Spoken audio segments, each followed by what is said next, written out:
በቃ ህይወት ይችውናት ከሳምንታት ደስታ እስከ ድንገተኛ ስንብት የሰው ልጅ ህይወትና ቀጠሮዋ ምን ያህል ረቂቅ ነው። ገና ከሁለት ሳምንታት በፊት በታላቅ ደስታና እንቅስቃሴ ላይ የነበረው ተወዳጁ አርቲስት ነጻነት ወርቅነህ የአልቲማ ሪል ስቴት ብራንድ አምባሳደር ሆኖ ተመርጦ ስራውን በንቃት መጀመሩ የሚታወስም ነበር። ይሁን እንጂ ያ የትላንቱ ንቁና ጠንካራ ወንድማችን ዛሬ በድንገት ከዚህ ዓለም በሞት መለየቱን ስንሰማ በጥልቅ ሐዘን ውስጥ ሆነን ነው። ትላንት በደስታ ስራ ሲጀምር አይተነው ዛሬ ግን በሞት ተለየ ብሎ ማመን እጅጉን በጣም ይከብዳል። ነፂ እጅጉን የዋሰው ነበር። ባሳየን ፍቅርና ደግነት ሁሌም እናስታውሳለን። ለቤተሰቦቹ፣ ለወዳጆቹ፣ ለአድናቂዎቹና እንዲሁም ለመላው የኢትዮጵያ ሕዝብ መጽናናትን እንመኛለን። ነፍስ ይማር። ነጻነት ወርቅነህ ከመሞቱ በፊት በኢንስታግራም ገጹ ከ300,000 በላይ ተከታይ ባለው ኢንስታግራም ገጽ ለመጨረሻ አካባቢ ይህንን ፖስት ተደርጎ ነበር። በዚህም ታዲያ ፍቅር ሰው ሲሞት እንኳን አይጠፋም ወደ ኋላ ይቀራል እናም የማንቋቋመው ይሆናል የሚል ፖስት ተለቆ ነበር። ነጻነት ወርቅነህ አሟሟቱ ብዙዎቻችንን ያሳዘነው ገና በልጅነት ማለትም በጎልማሳነት መሆኑና የልጆች አባት መሆኑ እጅግ ብዙዎቻችን ልብ ሰብሯል። ለወዳጅ ዘመዶቹ ለቤተሰቦቹ መጽናናት እንመኛለን። ስለዚህ ጉዳይ እንዲሁም ሌሎች መረጃዎች እንመለሳለን። ዛሬ ረፋዱ ላይ ከኢትዮጵያ የተሰማው ዜና እጅግ የሚያሳዝን ዜና ነው። ሁላችሁም የምታውቁት አርቲስት ነጻነት ወርቅነህ ከዚህ ዓለም በሞት መለየቱ እጅግ በጣም ልቤን ጎድቶታል። በእውነት ለመናገር ከነጻነት ጋር በቅርበት ቃለ ምልልሱን ከማድረግ የጀመረ መተዋወቅ ነው ያለን። በቅርብ ዓመታት ደግሞ ኮሜዲያን ደረጀ ኃይለ በሚያገባ ጊዜ የጋብቻውን ስነ ስርዓት ለማስተባበር በተቋቋመው ኮሚቴ ውስጥ እንዲሁ አብረን ነበርን። በተለይ በዛ ጊዜ ነው ይበልጥ የተቀራረብ ነው። በኢቢኤስ ቴሌቪዥን በምሰራ ጊዜም በአጋጣሚ ሆኖ የቀረጻ ቀናችን በተመሳሳይ ቀን ነበረ። እኔ ከሰዓት በኋላ ቀርጻለሁ፣ እሱ ጠዋት ላይ ይቀርጻል። የቤተሰብ ጨዋታን እሱ ሲቀርጽ እኔ ደግሞ ማን ከማን ከመሳይ ጋር የሚባለውን ሾው እንዲሁ ከሰዓት እንቀርጽ ነበርና አንድ የስቱዲዮ ቦታ ላይ እንዲሁ እንሰራ ነበረ። እነዚህ ሁሉ አጋጣሚዎች ከነጻነት ጋር ለመቀራረብና በሙያው በሩቅ ማቀውን ነገር ከባህሪ አንፃር የበለጠ እንድረዳው ያደረገኝ ነበርና ጨዋታ ወዳድ እሱ ባለበት ቦታ በሙሉ ሳቅ ጨዋታ የሚፈጥር ይሄ ድንገት የሚፈጥራቸው በቤተሰብ ጨዋታ ላይ ብዙዎቻችሁ የምታውቁት ድንገት የሆነ ሰው ሲናገር እሱን ተከትሎ የሚሰጣቸው መልሶች በሙሉ ሳቅ የሚያጭሩ ናቸውና የድንገት የፈጠራዎቹ በጣም ሁሌ የሚያስገርሙኝ እና በጣም በተሰጠው የታደለ በቀጣይ ዓመታትም ብዙ ስራዎች መስራት የሚችል ወጣት የኪነ ጥበብ ባለሙያ ነበርና በማረፉ እጅግ በጣም አዝኛለሁ። ለቤተሰቦቹ፣ ለሙያ አጋሮቹና ለአድናቂዎቹ መጽናናትን እመኛለሁኝ። በኖርበት አጭር ጊዜም ቢሆን ግን በርከት ያሉ ፊልሞችን፣ ቲያትሮችን እንዲሁም ደግሞ ብዙዎቻችሁ የምታውቁትን ለረጅም ዓመታት የሰራበትን የቴሌቪዥን ሾው ከፍ አድርጎ ሰቅሎት አስቀምጦ ነው ያለፈውና በስራዎቹ ሲታወስ ይኖራል። እንግዲህ ፈጣሪ የፈቀደውን አድርጓልና የፈጣሪን ውሳኔ ከመቀበል ውጭ ምንም ማድረግ አይቻልም። እኔ ቲያትር 4 ፍሬሽማን የጓሮ ጌታ በይቅርታ ምሽት ፍሬሽማን የዳዊት ኢንዚራ የብሩክታይት ስጦታ 5 ቲያትር ነው የሰራሁት። ፊልም ምናልባት 10 ምናምን ፊልም ሰርቻለሁ። 10 11 ወይ 12 ወይ 14 ፊልም ነው በሰራ የሰራሁት። ትንሽ ተጠቃስልኝ FBI 1 2 3 የራሴ ድርሰትና ፕሮዲውስ ያደረኩት ነው። ሚስተር ኤክስ ራሴ የጻፍኩት ነው።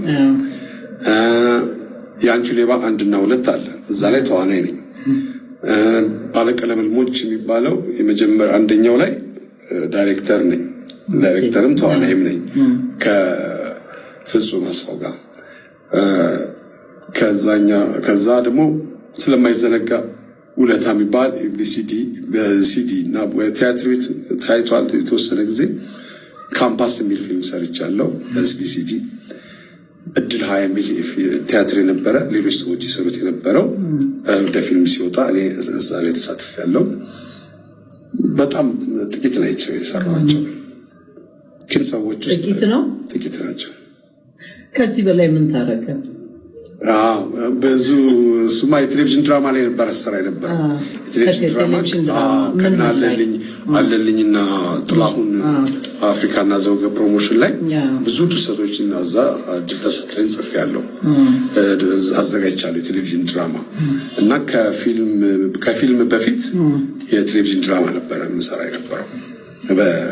በኢትዮጵያ ቴሌቪዥን የሚተላለፉ የሬዲዮ ድራማዎች ሰርቻለሁ በሸገርና በሬዲዮ ፋና የራሴ ድርሰት በኢትዮጵያ ቴሌቪዥን እና በኢትዮጵያ ሬዲዮ በኤፍኤም 97 እዛ ላይ ሰርቻለሁ። መስኮት የሚባል አዲስ አበባ ቴሌቪዥን ድራማ ላይ መስኮት አዲስ አበባ መስተዳድር የ5 ደቂቃዎች እዛ ላይ 5 ተዋናይ ነው የሚኖረው ለሶስቱ 120 ብር ሲከፈል 120 ብሩን ለሁለት ነበር የምንካፈለው። 70 ብር ተከፍሎኝ ያውቃል። ትልቅ ባል ነው። በጣም ብዙ ብር ነው 70 ብር ማለት ነው። ህዝብ ጋር የበለጠ እንድደርስ ያደረገኝ ስራዬ ይሄኛው ነው የምትለው የትኛው ነው? ሁሉም ስራዎች ምርጥ ናቸው። ግን እንደው አንተ ህዝብ ጋር የበለጠ ተወዳጅነት እንዳተርፍ ያደረገኝ ይሄ ነው የምትለው? ባለቀለምልሞች መሰለኝ። ባለቀለምልሞች በፊልም ባለቀለምልሞች ላይና ኤፍቢአይ 1 ሲጨማመሩ ደግሞ በጣም እንትን አለ። ከዛ በኋላ ሚስተር ኤክስ ያንቺ ሌባ ሮማንቲክ ነው። ሮማንቲክ ኮሜዲ ነው። ያንቺ ሌባ 1 እና 2 አለ። ሲቲ ቦይዝ የሚባል ፊልም ሰርቼ ነበር። ከዛ ደግሞ አሁን ሰዎች በቴሌቪዥን የቤተሰብ ጨዋታን ያያሉ። የቤተሰብ ጨዋታን ሲያዩ እኔ በቲክቶክ ስለኔ በሽታና ስለኔ ሞት አይወራም። በእርግጠኝነት ስራውን ማክበር አለብኝ። የሱን ጤንነትና ቤተሰባዊ ክብሩንም መጠበቅ አለብኝ። ማንም ሰው ሃይ የሚል የለም ስለኛ። ማንም ሰው የፈለገ ነገር ቢሆን አርቲስቶች እኮ እንዲህ ናቸው ነው የሚባለው፣ ወይም ደግሞ እንደዚህ ናቸው ይባላል። መከባበር አለብን፣ በደንብ መከባበር አለብን። ያንን እኔ በደንብ አስተምሮት የምሰጠው መከባበር አለብን። እግዚአብሔር ሁልጊዜም የተመሰገነ ይሁን። እኛን ለሚጠብቁ ሁሉ ክብር አይጉደልባቸው። እግዚአብሔር በአጸደ ገነት ያኖርልን። እንዲሁም ለቤተሰቦቹና እንዲሁም ለሙሉ ኢትዮጵያውያን መጽናናትን እንመኛለን። በጣም ያሳዝናል በእውነት የሁሉም የኢትዮጵያውያን ማለት ይቻላል እንግዲህ የሳቅ ምንጭ የሆነ ወንድማችን ሞቱ ሲሰማ ማረፉ ሲሰማ እጅግ በጣም የሚያሳዝንና በጣም እንግዲህ ከሞት ማንም የሚቀርብ ባይኖርም ግን እንደዚህ በድንገት ሲሞት ማለት ነው በጣም የሚያሳዝንና እንዲሁም ልብ ሰባሪ ነውና እግዚአብሔር ደግሞ ሁላችንም መልካም ስራችንን ሰርተን ብናልፍ ጥሩ ነው ባይነኝ። እንግዲህ ወንድማችን ብዙ መልካም ስራዎችን ሰርቷል። እንዲሁም በታዋቂነቱም እንግዲህ በማዝናናቱም እንዲሁም በፊልሙ በሁሉም በቲያትሩም በሁሉም ተሳትፏልና እንግዲህ መልካም ስራውን ጥሎ ነው የሄደው። ሁሌም ሲታሰብ ይኖራል። እግዚአብሔር ነፍስን በአጸደ ገነት ያኖርልን።